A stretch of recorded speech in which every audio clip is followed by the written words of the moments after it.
All right, good morning, everybody. Lovely to see you all. Just a quick note, you won't hear a great deal coming from the speakers. I'm speaking into this for the online audience and panelists. It's probably a bit weird, but just bear with us. It's also because there's other conferences going on. Exactly, there's next door. Yeah. So anyway, listen, it's great to see you all. This is our fifth, I think it is, fifth session of 8. And we've been, really appreciative. No, it's fine, Bass. Don't worry. Thank you. We're really appreciative of the participation so far, both from panelists and indeed the audience. Just to remind those who've not heard my spiel 4 times already, I know there are a couple in the room who have. It's a pretty straightforward thing that we're looking to achieve here. Is talking about context. So it's context being enabling data providers to understand the needs of the data users, and similarly for the data users to understand how the data is provided and why and where the gaps and challenges are, and to kind of have this kind of fluid conversation between both sides so we can get to a greater place of understanding and use, so that from the TNFD perspective, we can get to hopefully an earlier adoption by the broadest number of users in the shortest time frame possible. In terms of how this session is going to work, we will start. Dan, as from PWC, partner at PWC, is also a member of the TNFD task force and my co-chair in the Data Catalyst. He will be facilitating the first segment of the session on the fluid conversation between the esteemed panel we have here and online. And then after that, we will move to a breakout session, and that's really important. Looking back to you guys as the audience, we will have a number of different groups who will continue the conversation that is started on the panel this morning. So I really encourage you all, please, to engage with that and give full participation. Sessions and feedback from that have been great. We've got some great insight over the first 4 panels that we've had, and hopefully everyone who participated in that also found those useful. So without further ado, I will hand over to Dan. Thanks. Thank you, James, and welcome everybody to our session on agri-foods. And we'll hear today from our panelists about some data solutions, data platforms that they have available. But first of all, before we introduce the panelists, I'm curious to see in the room here who we have. So if you represent or are here and from a data provider, or you have been developing data sets or analytical solutions for nature-related risk, can you put up your hand, please? Okay, that's great. And on the other side of the equation, please put up your hand if you are an agricultural company or have a business or representing a business within the agri-food value chain. Okay, a couple. And I see Baz, if you're representing the financial services sector as well. Okay, great. Do we have people from the professional services realm? We do, okay. Excellent. What about advocacy groups or not-for-profits? Okay, we have a few there as well. Good, well, as you can see, we've got a really good mix of people in the audience. And hopefully we'll have a good mix of folks on the panel today, representing both the end users and the data providers as well. And that's really what we wanted to do with these sessions, is to bring together both the groups, the individuals, the businesses that will be using these data sets and those that are providing them, to really demonstrate how these tools and data sets can be used to address the requirements of the TNFD. As James said, that the session will go through and hear from the panelists and hear a bit more about their solutions, or particularly, or if they're an end user, how they've used different solutions. But then I want to emphasize that we're really hoping that we will get some group discussions going here. So we'll be breaking out into probably groups of about 4 groups of about 10 or so, and encouraging you to discuss some of the topics that you will have seen and heard from, but also ideas that you might have, and with an idea to really sort of get at what are some of the challenges and issues that you're facing when it comes to either developing these kinds of data solutions or using them. These breakout groups have actually been really, really insightful, and I think we've learned a lot, and the folks that have been participating have learned a lot from them as well. Okay, so I'm going to, I haven't actually had a chance to introduce myself to you all yet. So what I'll do is I'll walk through the list here. So I think Alexandra Capelli from LVMH. Alexandra, okay, great. Nice to meet you. Sandrine Sommer from Moet Hennessy. Very nice to meet you. I think, do we have Alison on the line? Okay, I think Alison is having some trouble joining, so hopefully she will in a few minutes. Okay, we don't have Adrian, unfortunately. Okay, we have Alison Osborne from Dendra, Jolene Tan from Global Canopy. Great. Do we have Raphael? Raphael is online. Okay, excellent. And then Isabel from IBM Consulting. Wonderful. Good. Well, what I'll do then is I'll start maybe Sandrine with you, and if you'd like to tell us a little bit about Moet Hennessy's journey around nature and biodiversity, and in particular experiences that you've had using different types of data solutions, different types of data tools to look at your your operations and your supply chain. Yes, of course. Hello, everyone. So for Moet Hennessy, we are the wine and spirit activity for LVMH, and we have a sustainability program called Living Soils, Living Together. So you can easily understand how soils are important for Moet Hennessy, for our activity. We are clearly depending on soils. So we have decided to dedicate one pillar, one issue about regenerating soils. So it means we are working on biodiversity, for sure, fostering biodiversity, reducing inputs, and engage all the stakeholders around biodiversity and soils. So in fact, we are testing and implementing new practices, agriculture regenerative practices, and we are testing all over the world, because at Moet Hennessy, of course, we are present in France with Champagne and Cognac and Rosé, but also all over the world. In Argentina, for example, with red wine and sparkling wine, in Australia, in New Zealand, in Napa Valley, so in China, in India, we have a lot of different issues, and it's very important, to test an adapted solution in each terroir. We are calling about terroir our vineyard. And for biodiversity, for example, it's very important, and we try to make the link between how to foster biodiversity is good, of course, for a lot of things, for nature, for insects, for fauna, for flora, and we are going to we have launched a lot of biodiversity audit everywhere, but we are trying to make a link between biodiversity, fostering biodiversity, and the link with the soil health. And that's very important. Not so easy to measure these benefits, but this is really what we want to measure. So in fact, we are testing different solutions as agroforestry, for example, so to plant some hedges, some trees around the vineyard, but cross the vineyard as well. We are pushing, of course, cover cropping, to avoid to leave the soil naked. And we are testing as well some eco-grazing, for example. We are testing as well the role of bees, because even if the vineyard doesn't need some pollination, we think and we are convinced bees can improve the productivity of the vineyard. So in fact, we are testing a lot of things. We are measuring a lot of things, and our crucial issue is how to reconciliate all the data, and see quite simply the benefits, because our issue is to involve our farmers and our growers.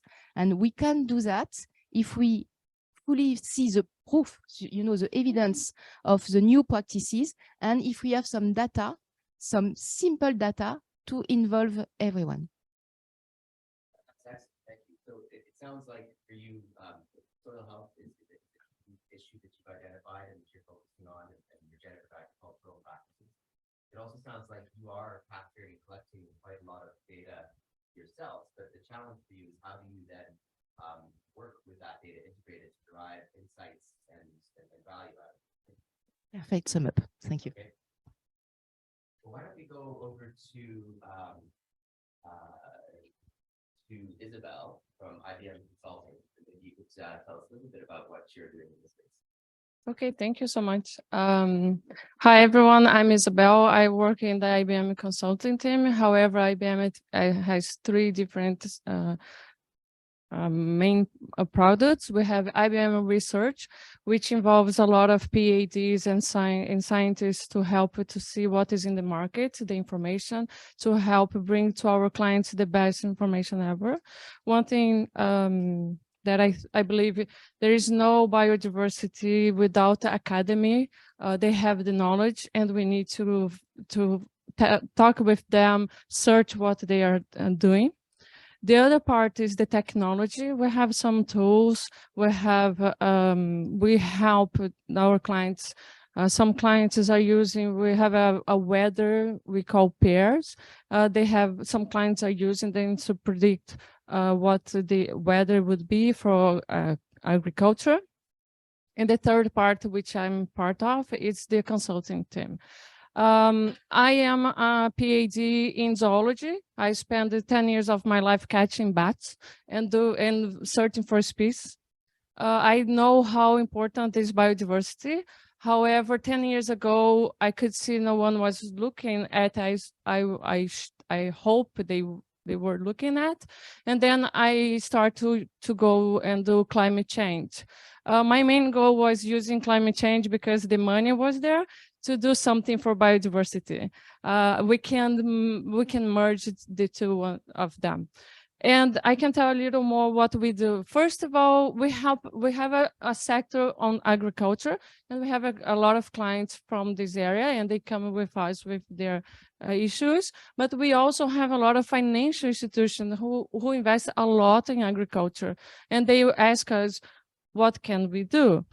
And I can tell you, the first thing that we do is we talk with clients about what kind of information they already have, what kind of questions they want to answer. And we help them to organize themselves inside, like which data do you have? Is it unstructured or structured? How are you using the data? Which data would be the most appropriate for your decisions? Once we have this a little figure out, I can tell you it's not perfect, we can look at what kind of data we need and what kind of external providers would be the best for you. We can look at ourselves, but IBM also look at outside examples here. We can see which kind of tool is good for you, which kind of providers you want. And then with that, we help you on all the process. If I can give you a little advice, like a lot of clients, they are afraid to start because they think they are not perfect. And what we say is you should start because all the standards talk about improvement. We start what we can, and then with the time we can improve the system. And I think this is really important. The other part is understand what kind of questions do you want to answer. Thank you. Thank you, Isabel. I think what's apparent with the agriculture and agri-food sector is that as opposed to, say, financial services that are trying to look across a broader portfolio of different sectors and understand where are the hotspots, where are the risks, most agricultural companies are quite aware of where their issues are and are currently collecting information and data from their growers, from their farmers. But the challenge is, as we heard earlier, and what you've just mentioned as well, is how do you then take that information and make use of it and integrate it and apply appropriate analyses. All right, let's hear from Alexandre from LVMH. Yeah, hi everyone.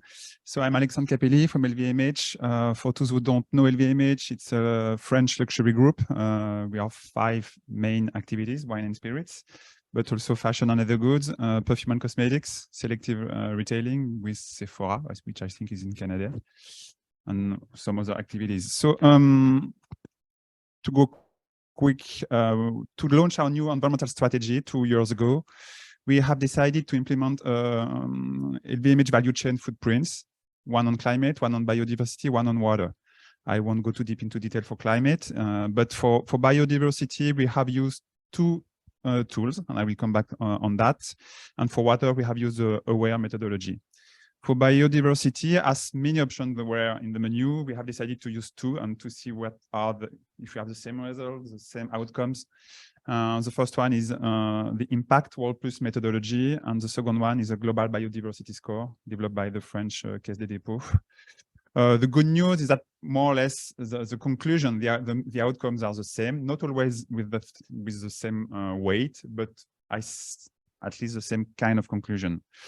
Then it has helped us to identify our hotspots within our value chain, either in our operation or in our supply chain. We have decided to test the SBT nature, step 1 and 2. So we are on that, waiting for the next steps, and also join the TNFD forum. So the idea is really for us to have something completely relevant and holistic by having this footprint, testing SBT, and having this TNFD analysis. We have decided last year to make a gap analysis with regard to the TNFD 0.2, not 0.3, it was 0.2. And I will come back on the conclusion. So the idea is really to make the link between all these three for us framework. We have also 2 or maybe 3 main challenges. The first one is to have a full traceability of our raw materials, because to have an exact footprint, we need to have the traceability. We are not covering 100% of our raw material when we are talking about traceability. It's a little bit easier for grapes because we have our vineyards around us, so it's almost easy. But for fashion or for perfumes, it's not that easy to have always a full traceability, but it's key when we really want to have a very detailed and right biodiversity and water footprint. So we are working on that. The second main topic is the availability of data. You know, when you are using conventional cotton, organic cotton, or regenerative cotton, from India, from Turkey, from South America, we don't have always the exact data set to evaluate the impact of these raw materials. So I think one of the next big challenge for us will be to increase the level of knowledge and to increase the richness of database. So we are working on that with some partners. I think one of the last big challenge also for us, it's that so far we are quite good at measuring the negative impact, which is a very important step and it's fine, but we still struggle to measure the positive impact, for instance, from regenerative agriculture. So again, we are on that also, working with suppliers. I could mention one of our cotton Turkish supplier called Soktaş, and we are doing very concrete soil analysis to see the evolution of biodiversity, the carbon content of soil. So for us, also the next step is being able to measure the positive impact and not only the negative impact. And I think that all the new standards developed for SBT climate and also by the GHG on flag and FOLU will also help, I think, what we are doing here with SBT nature or TNFD. I think making the link will be key. Yeah, and it's really interesting hearing your perspective, because you're really concerned and looking about traceability through your supply chain and being able to identify who your suppliers are, who their suppliers are, and then starting to engage with them and understand more about their practices, and then also, you know, to try to capture information from them. Just curious about how do you well, two things. How are you actually identifying who those suppliers are and tracing through your supply chain to you know, the actual cotton farmers on the ground? Yeah, we are implementing tools, traceability tools. So I could mention Source Map, I could mention Transparency One. So the idea is really to implement this kind of tools, which is quite challenging, to be honest, because most of our suppliers are not necessarily big companies. Sometimes it's family owned, it's farmers. So when you are coming back with these big IT tools to say you have to answer that and huge questionnaire. So it's a challenge, it's a journey, but still, it really depends on the raw materials. But the idea is to have a full traceability by 26. So we still have 4 years. But we for some of them, we already at, I would say, 60, 70% of traceability, but it's a challenge. So we rely a lot on IT tools to go back to the mine, to go back to the field. Yes, and it's a challenge, definitely. And maybe quickly to go back to TNFD on the gap analysis. So we had the green, orange, and red light. So For governance, it was quite green light, and most of the red light were in the strategy pillar. And one of the most difficult thing for us is to make this scenario analysis. And the 0.3 will help because we are the first draft of what could be a scenario. But when it's almost easy for climate, it's much more challenging for nature. But yes, on that, I think we are not that much ready. But I guess 0.3 on the next version will help us to at least try to make some scenario analysis. It's a good point. And I think maybe we can come back to talking a bit more about approaches and the types of tools and data that might be available to support scenario analysis. But maybe we can hear from Jolene, who I believe is involved in Trace, which is a platform for assessing supply chain and looking at traceability. Yeah, sure. Thanks. So hi, I'm Jolene. I am the communications lead for Trace at Global Canopy. Global Canopy is a UK-based nonprofit which provides data for nature. And we have a range of programs, but I'm going to focus today on Trace, which is a supply chain mapping program which looks at forest risk commodities, basically in the agricultural space. So, you'll be familiar with the fact that deforestation is closely associated with production of palm oil, of soy, of beef, and other agricultural commodities. And since 2015, Trace has been at the forefront of developing supply chain mapping data, insights, and tools in order to help people, whether it's companies, financial institutions, governments, or others, to understand the connections between regions of production, supply chain actors, and importing markets, and then the deforestation or conversion of natural ecosystem impacts associated with that. So it's very much a science-based initiative. Global Canopy is one of the founding partners. The other main founding partner is the Stockholm Environment Institute. We work with a wide range of research partners from universities like UC Louvain or UC Santa Barbara, as also with a range of local partners in the countries of production where we map those supply chains. So for example, Ima Flora in Brazil or Auriga Nusantara in Indonesia, and there's a very long list. But just to emphasize that it's a very much rooted in science. So to explain, what we do is we combine, to explain the methodology in detail would take several days, so I'm going to break it down to like the simplest version possible.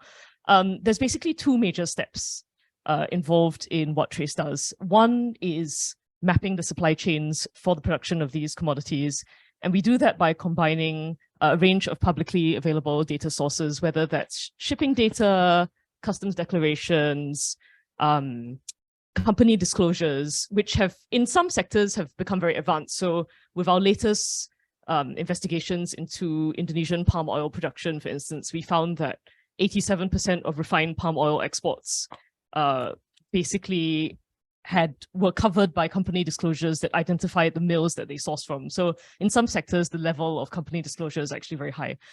So we combine these, also other information like tax information, asset location information, and we use this to construct a picture of the supply chain to be able to say that if there's a certain volume of production, let's say of soy from a particular municipality in Brazil, we can allocate volumes of that production to various supply chain actors who, based on this publicly available data, we can say as the best available reconstruction will be sourcing or exposed to sourcing from this area.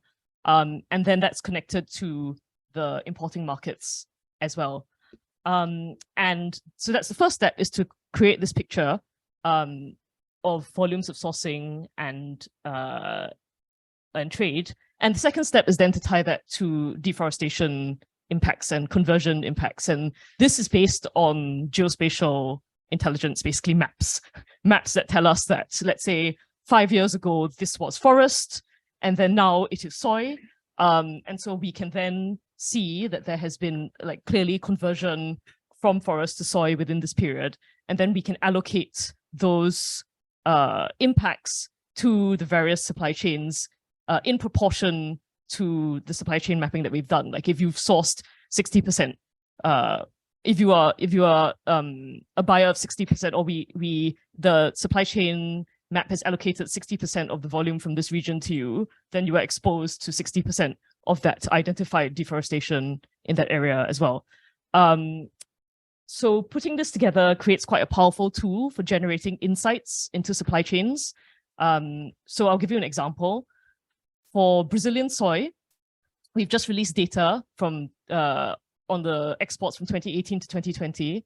And for instance, we can say that of the about 2,400 soy producing municipalities that are in Brazil, 95% of the soy conversion in 2020 was associated with just 300 municipalities. So that immediately tells you if, let's say, you are a retailer looking at your soy exposure, or if you are a financial institution trying to ask questions of companies in your portfolio, that there are some regions that are of much greater interest than others. And so that can really help you to drill down and ask questions of your suppliers when you want to do that. With great specificity, what's your level of exposure in this region? We see that the asset information indicates that you are exposed in here. Can you tell us more about what's really going on? So that is, in a nutshell, what we provide. I just wanted to add, of course, that while at the moment we're very focused on deforestation and conversion of natural ecosystems, I guess for obvious reasons, because forests are where that nexus of climate and nature is particularly strong. There's no reason in principle why this couldn't be extended to all kinds of other impacts. So recently there was an academic publication that drew on trace supply chain mapping data and then connected that to the impacts of phosphorus use, for example, that's associated with those supply chains. And we are also, it's very early stages, but we are also having a look at how this could be extended to perhaps water impacts associated with those supply chains. So very happy to take further questions about this, but that's the kind of big picture overview.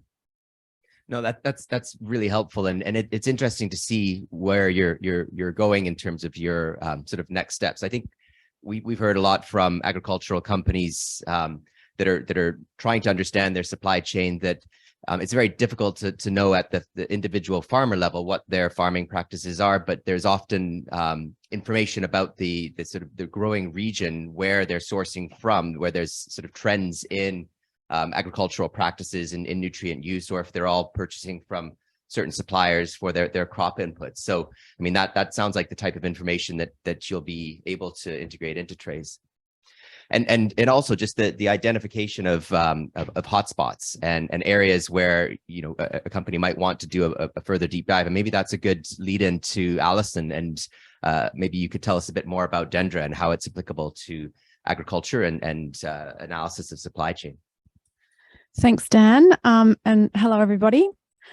So my name's Alison Osborne. I come from a company, wouldn't it be lovely? A company called Dendra. Dendra is an environmental tech company that focuses on biodiverse ecosystem assessment. So we take ultra high resolution imagery and we feed that through an ecology trained AI platform, and it provides us with a whole range of data insights about the landscape features on that particular site. I'm a bit of a data lab junkie, so just in the context of some of the conversations that have happened this week, there's been lots of discussions about lots of forms of data.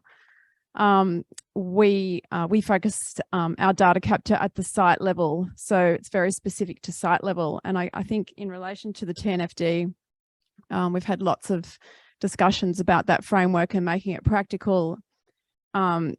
And some of the conversations we've had this week are around using some of those tools like Encore and IBAT to get that big footprint idea about prioritizing where in your supply chain or where in your site you might focus. And then I guess the application of Dendra's technology is to hone in right down at that site level to verify that really coarse resolution information that you're getting from some of those tools.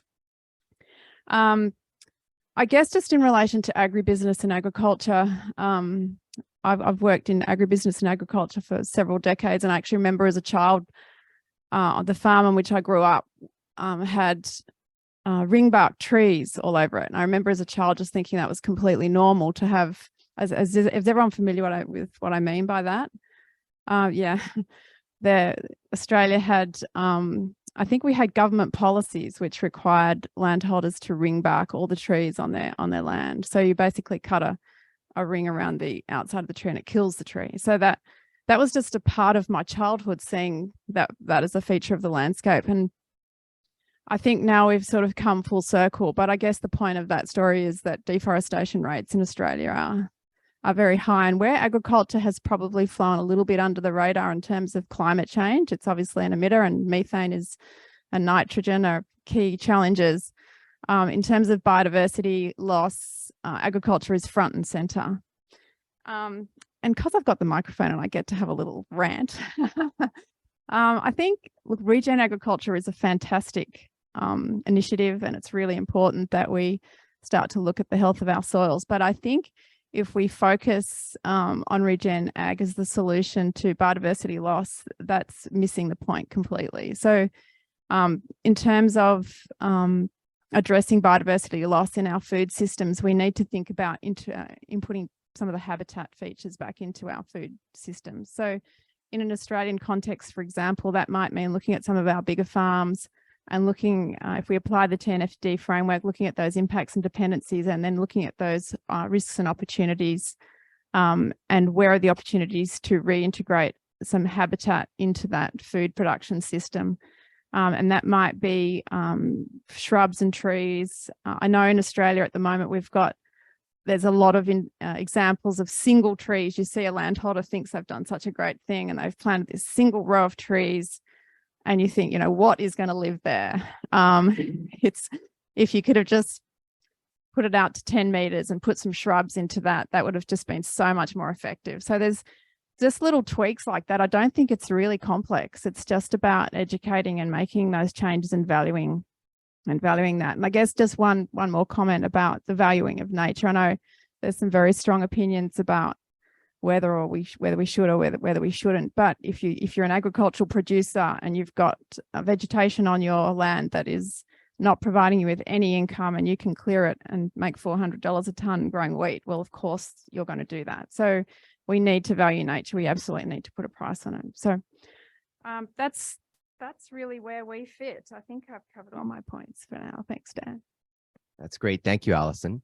And so perhaps maybe we've left the best for last, or at least I'm hoping that, Alison, you're on the line now, and you can provide a bit of an overview from Nestle's perspective. And I should say, actually, Alison is also a fellow task force member, as well as Baz, who's in the audience as well. So this is great feedback for us, I think, to take back to the task force. But Alison, would you like to tell us a little bit about Nestle's journey and how you're approaching the analysis of both your supply chain, but also identifying where you have risks and how you're sort of drilling down to the site level to assess and evaluate those risks?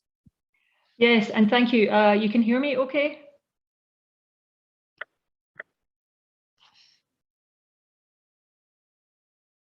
Yes, you can. Okay, sorry. I'm Alison Buick. I'm head of risk at Nestle, and I led the TCFD implementation at Nestle. And as Dan said, I'm a member of the TNFD task force. And I think, fundamentally, we all rely on nature. Nestle relies on our agricultural raw materials, and so we need a healthy planet. We need healthy ecosystems. So it really is a business imperative that we help to restore and renew resources, so that we have the food that we all depend on. I think also, as we learn about how we can best address climate change, I think we start to really understand one of the critical elements of that will be to address or reverse nature loss, but also help to preserve and restore natural capital and biodiversity. So I think it's very much joined up thinking. Climate action and nature action go hand in hand. We began implementing the TCFD about 4 years ago, and I think the TCFD did a fantastic job in driving awareness as well as urgency in both the finance and the corporate worlds around the need for more information and transparency around how climate might impact and disrupt, different businesses. And I really see TNFD as highly complementary to this TCFD reporting. And in fact, I believe it will support, hopefully in a more holistic approach when we think about impacts and dependencies, risks and opportunities, which are driven by our climate and by our natural environment. So at Nestle, our focus really is trying to drive immediate as well as long-term impacts. So we are really trying to advance the approach of regenerative agriculture to help from a climate change point of view to reduce the carbon footprint, but also to help to restore and improve soil health, restore the water cycles, and then support the increase of biodiversity over the long term. So I guess, and I think I would echo what a few of the panelists have already said, what is the first step? Nature is very, very local. So really the first step is improving the traceability and transparency of your value chain. And for Nestle, we've really focused in and around our supply chain, as well as the communities in which we operate. And as I said, the what has been around advancing regenerative farming methods. We think it's got an incredible potential to help with climate, and then also with restoring and renewing nature. The main pillars are around biodiversity. So clearly the first step is removing deforestation. So a deforestation-free supply chain is absolutely critical, but then also promote reforestation, see how we can bring in shade trees, fruit trees into our upstream supply chain. Secondly, about trying to improve soil health, as well as more soil organic matter is a key pillar. And then around water, helping to restore the water cycle. That might be around trying to address the chemical farm inputs, how to optimize fertilizer, how to move to more biological or decrease biological pest control and move to more natural methods. And then lastly, dairy is a really key focus for us because it forms a large or significant amount of our ingredients. So really helping dairy farmers in terms of better understanding the best mix of livestock, grazing versus crops, and then also manure management. So I think this approach is very local and it puts the farmer at the center. So it's really, working with the farmer in the field to understand their own environment and their own ecosystem and the challenges, and developing and supporting the solutions that make sense for their crops and for their regions as well. So very much of it trial and error, carrying out pilots, using new technologies, trying to validate those new technologies, trying to improve the accuracy of the data and how we collect that data as well. And it's really, learning from our failures as much as learning from our successes as well. And really the idea is where we see in these pilots, good progress and positive outcomes. The question then is, okay, how do we scale that up? Would it make sense to be able to expand that, solution to different regions or different countries, recognizing that there's different soils and there's different climate conditions as well as natural conditions to consider. So I think it's very much joined up thinking. Climate action and nature action go hand in hand. We're really trying to focus on where we believe we can have the biggest impacts, thinking about the location and the key elements to focus on. I say fundamentally collaboration and partnership with our suppliers and our farmers is absolutely critical to help develop, holistic, sustainable nature-based solutions. And having, I guess, the criticality around deploying technology to help us with the monitoring and feedback loops as well.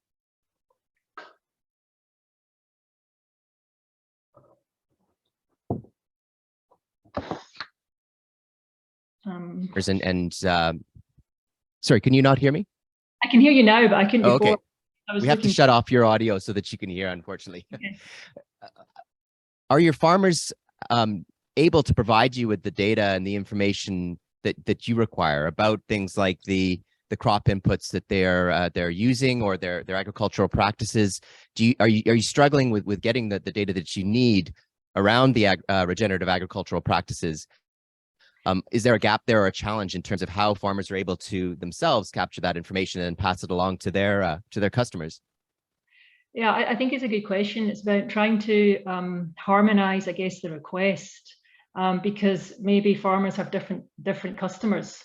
So it's about trying to be realistic about what we think the farmer can give us, but then also ensure that it makes sense for the farmer. They recognize that metric or they recognize that measure.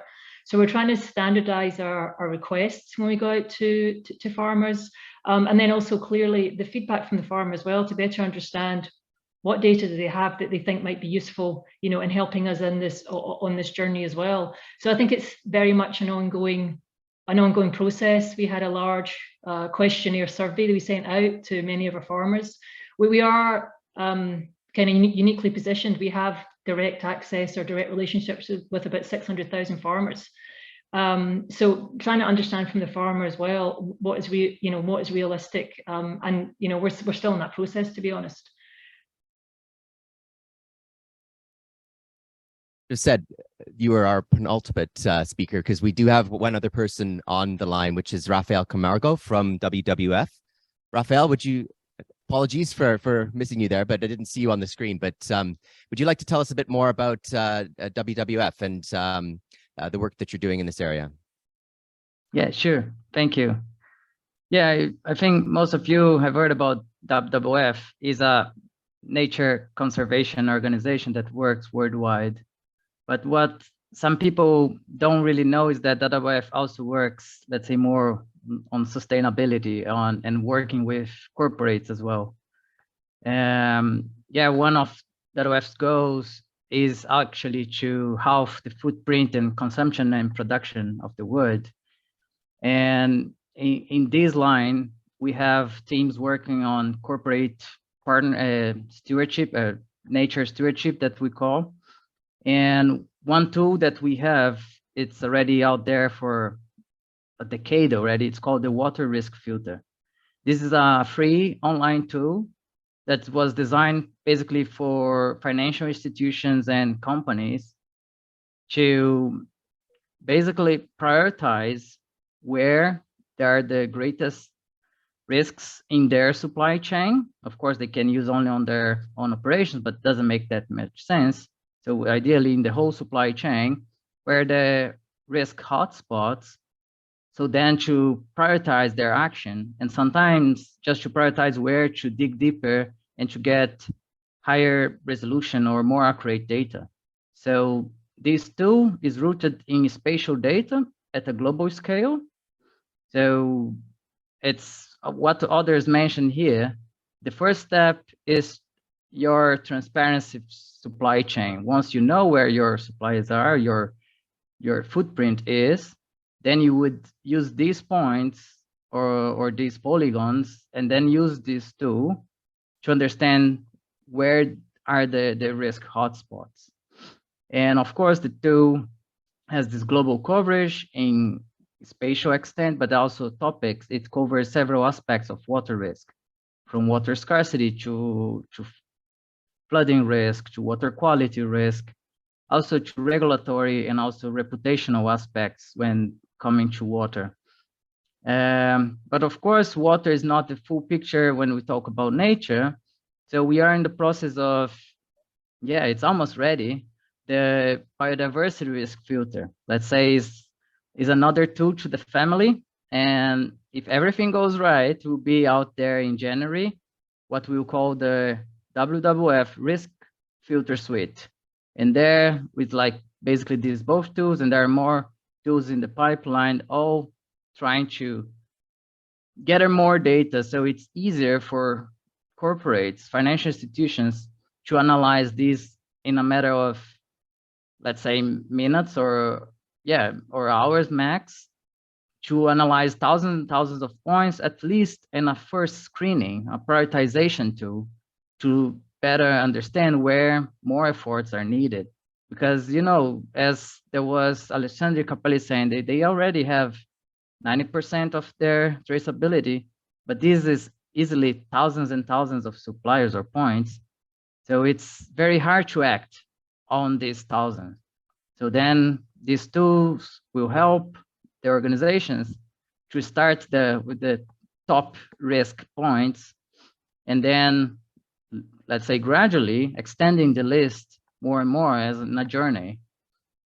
Yeah, that's basically it, what we are doing at WWF. And so stay tuned that in January will be out the riskfilter.org. Just Google it.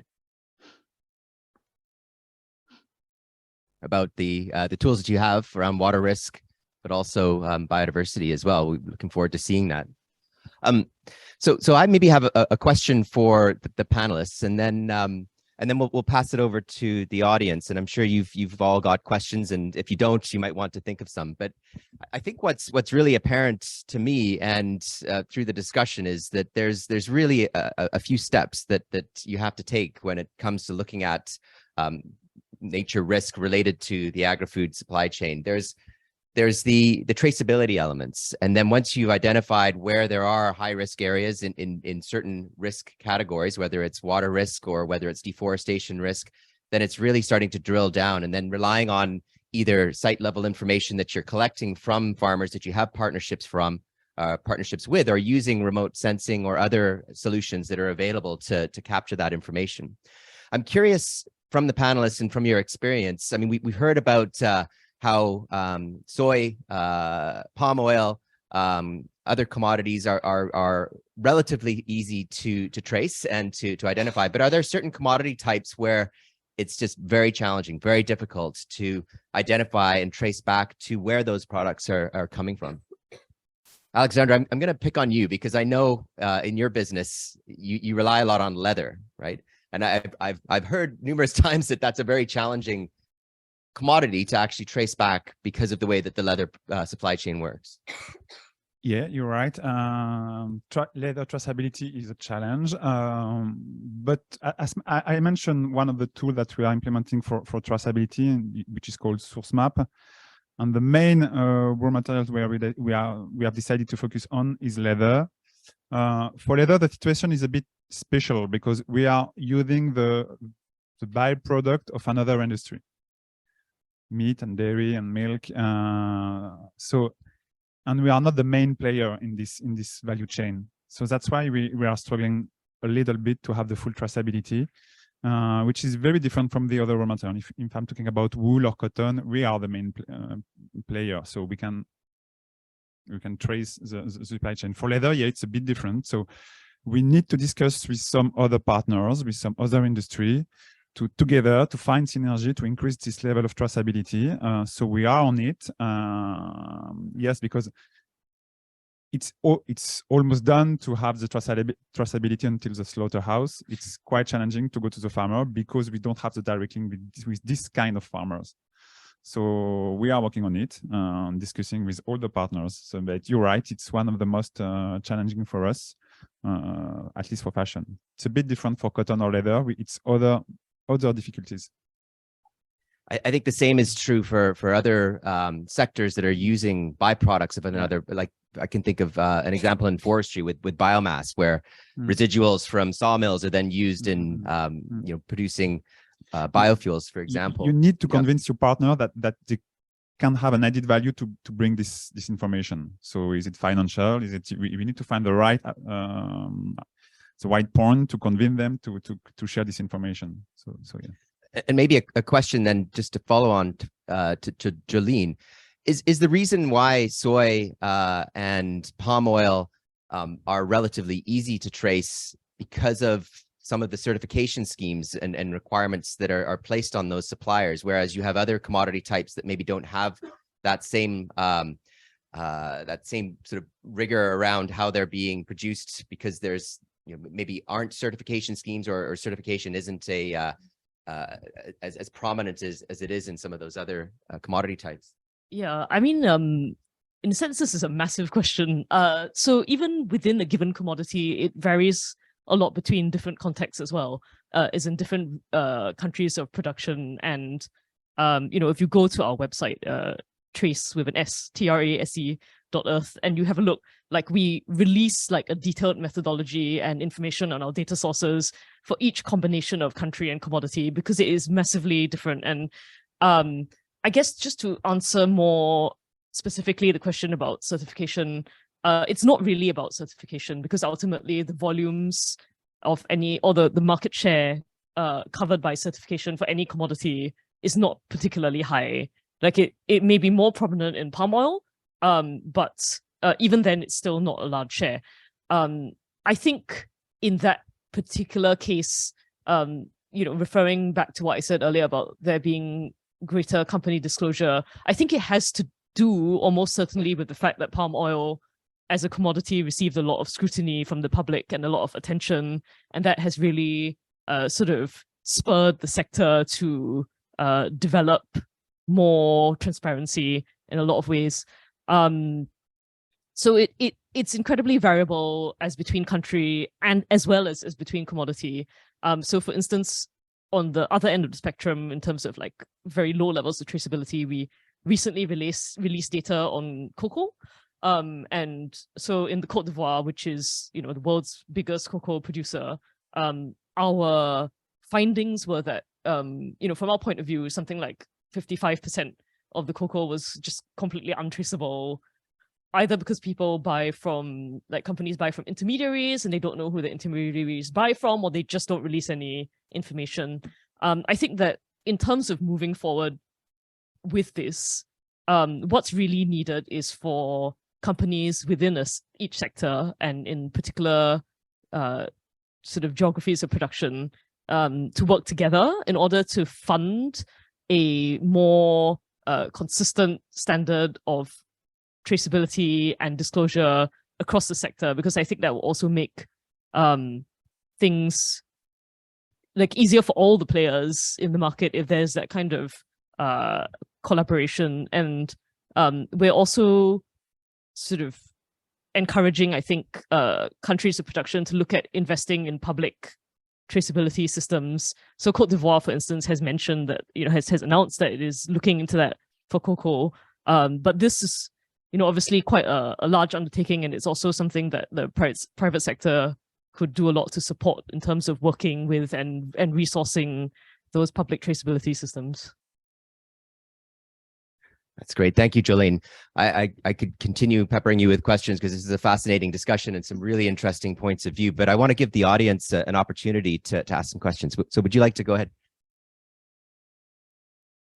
Hi, thank you. My name is Alison Buick, and I'm a startup founder. So we scan the air to identify DNA, traces of DNA, so we can identify species richness in the air, and air mixes a lot better than pretty much anything else. So the question I have is, I keep looking at, for instance, the Global Biodiversity Score and different methodologies. And what I see is, because we don't have, you know, site-based data and we don't have state of nature, what we do is we go back to the closest proxy, which is pressures, right? So deforestation and the others.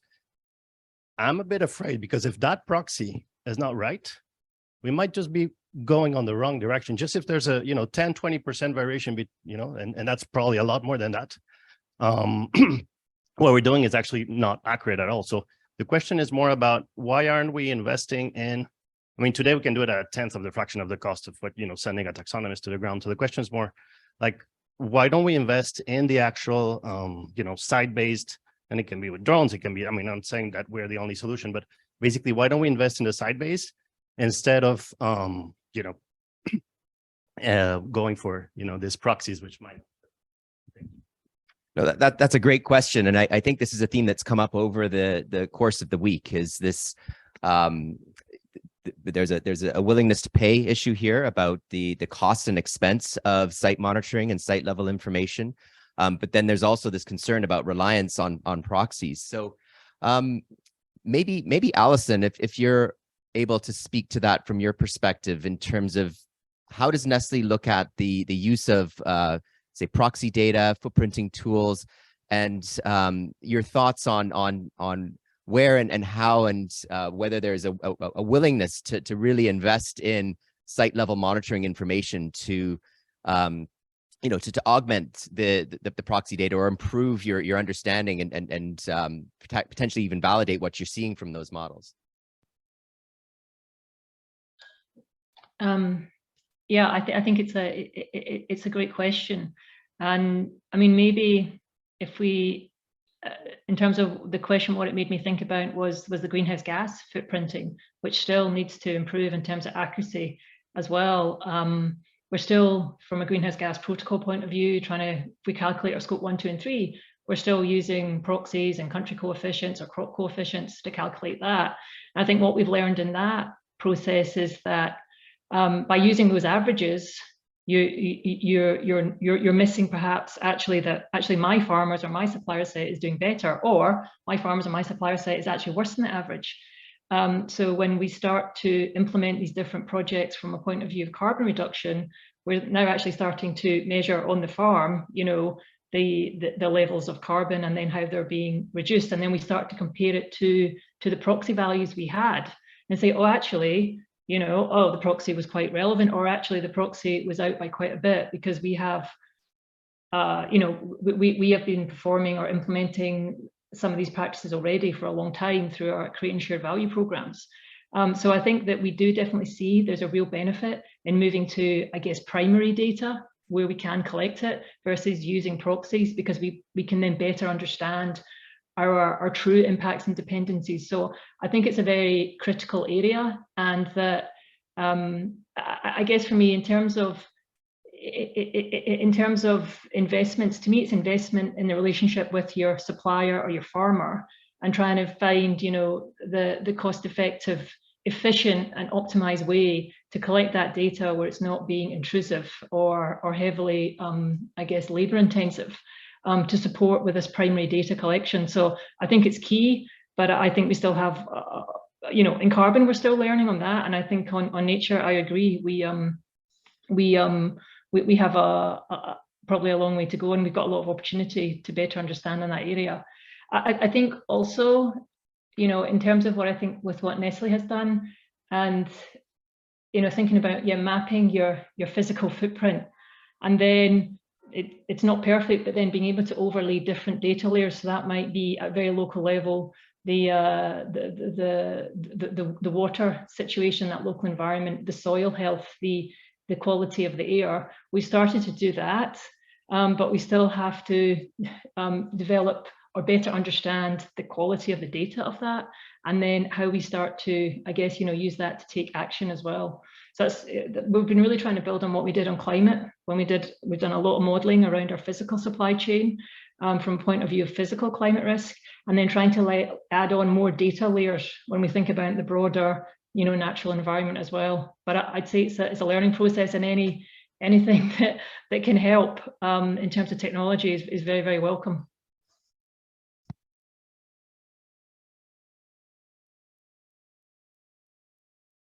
Like to have proxy for sure, but we have to real data, collect some true data. And to come back to what's saying Alison, you know, in terms of soil health, for example, we are trying to collect a lot of data, you know, in order to be sure to have the right panel. And it's very important to have some coalition and to gather every stakeholders to be sure to have, again, the right data. And for example, in the room, we have Paul Lou, the General Secretary of the Initiative for per thousand, 4 pour 1000. And this is exactly what he is doing. It's to gather all the stakeholders about the soil health, to check, you know, how the soil can capture some carbon if the soil is in a good health again. And very important to collect some data and to try to close this data, the real data that you can see locally, with the proxy. I think we had a question right here. Thank you. Victor from S&P Global Ratings. So my question is around the strategy for food or fiber processors in a world where we potentially are valuing and paying for the ecosystem services. So I totally agree with Alison that if you look at land clearing, it's a matter of not having the value for the biodiversity protection that allows for the transition to a crop where the farmer will be remunerated. So in a world where this is valued, how will the processor build its strategy, since effectively the cost of acquiring those raw materials should be higher, right? And so how would this play out in reality? Thank you. Isabel, did you want to go ahead and speak to that? Yes, I was trying to find a way to put another problem that I think we are talking about. Supply chain is a really challenge for us in agriculture. IBM is helping some clients using blockchain. We have like an example coffee, you buy the coffee, you have a code, you take a picture and you can see the name of the farm, where it's located, everything is really great. But another thing is important for us, and I think is a strategy is really important in this case, it's agriculture has another problem, and that sometimes we don't look at that, which is the waste. Normally I challenge my clients to see every Monday or Friday how many fruits your office threw away. I had a client, they had a restaurant, and what they did was, after 1 month, they would see the waste and they would buy like rice, beans, and all the vegetables and put it on the table to show for every employee that all the waste that they are throwing would be able to buy these kilos of food. And I think our waste is a pressure for more like deforestation, for more use of lands, and everyone should look at that. And when we think about strategy, we should think about what can we do to avoid this pressure on the supplier side. And this is something that we talk. I can tell we don't have we don't know how to do that. It's really challenging thing, but it's something that we come to our clients and discuss with them. Thank you very much, Isabel. We actually, you may not be aware in the room, but we actually have quite a few participants that are online that have posted some questions. So there is a question here, which says, most of the IPBES related benchmarks mention 1970 as a comparative period. How can data and technology companies leverage academic research done since then to help define baselines for each biome? Alison, I'm going to challenge you with that one. I'm not sure that's very fair, but I can choose not to answer that particular question. Look, I think this is a really challenging piece about reference conditions. So if we think about simplifying the metrics for the TNFD right down to a sort of a species level metric, an ecosystem health metric, a threats metric, and a restoration metric, that is relevant to that ecosystem health piece, because all the others are relatively simple. But when you want to look at ecosystem health, it's really challenging, because what are you comparing it to? And I know there's lots of different processes that try and do that. So I think I quoted yesterday, when the TNFDs got started, they looked at all the different metrics and frameworks. They came up with 3,000 different biodiversity frameworks and metrics that were in existence. So anyone thinking of developing a new one, just for yourself, maybe you should think again. But one of those is the Accounting for Nature framework in Australia, and they use reference condition that's state-based. So it's not even the same reference condition for anywhere in Australia. You've got to go to the state. So I think this is a really complicated piece, and it came up yesterday. I'm not sure that we solved it, but I think the first question to answer is, are we aiming for that previous undergraded state, or are we actually taking into account the changes, climate change and other pressures, and we're actually aiming for something quite different?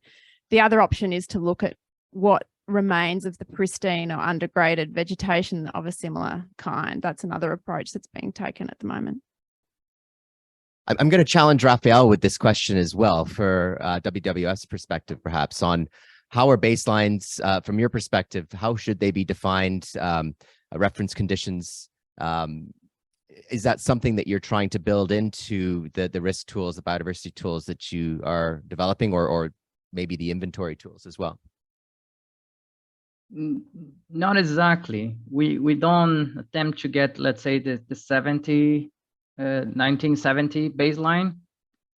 Actually, what we try to have as the indicators in our tools is the current status. But of course, the current status is a bit not up to date, not near real time. This has a, I would say, in the best case, 1 year gap. In some not so good cases, I would say down to 10 years gap, because it's still, let's say, the best available data out there. And this is unfortunate, but that's the reality. And when we are talking about water scarcity, for example, that is highly critical for agriculture, because 80% of all water consumption in the world goes to agriculture. And if you look in the different data sets that are out there, it's basically, you see that all of them are using data up to 2010 or so. So it's kind of, they use a 30 or 40 or even 50-year input data of consumption and availability to compute what's the status of today. But there's this huge gap of 10 plus years. And yeah, it's not ideal, but it's what we have. And we still need to get, let's say, convene different actors to work together to have such metric to be a bit better than that. Because a 10-year gap in a so critical metric as water scarcity, it's not a good way to continue. So then sometimes when there was the other question about going even more accurate using DNA to a local level, of course that is important, but I'm kind of balanced. I'm not sure if it's better to go to very specific points, the best ever quality data, while in many other parts of the world, we still have this 10 plus years of gap. Yeah, I think that's my view on the problem. I think then just thinking of what solution is, we need, instead of thinking of organizations, each one working separately, we need to think of working as a consortium of organizations with more or less close goals to really work together and to invest together in the development of such data sets or metrics and so on.